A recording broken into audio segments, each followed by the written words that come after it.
దేవుడు చెప్తున్నాడు తిమోతికి, పౌలు ద్వారా, తిమోతి నేను మళ్ళీ చెప్తున్నాను, మన ఆరోగ్యాలు పనమగా పెట్టైనా సరే, కత్తికి ఎదురెళ్ళిపోయినా సరే, వారు ఎంత దుర్బోధలు చేసినా తగ్గకు, అస్సలు తగ్గొద్దు.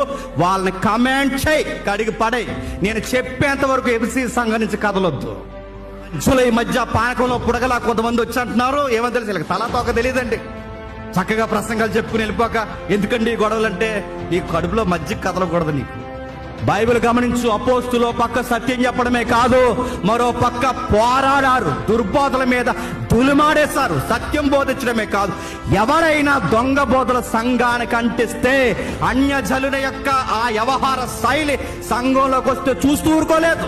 సత్యం చెప్పడం ఎంత ప్రాముఖ్యమో దుర్బోధల మీద ఫైట్ చేయడం కూడా అంత ప్రాముఖ్యం. అందుకే బైబిల్లో రాయబడింది, పరిశుద్ధులారా మీకు ఒక్కసారి అప్పగింపబడిన బోధ నిమిత్తము పోరాడుడి.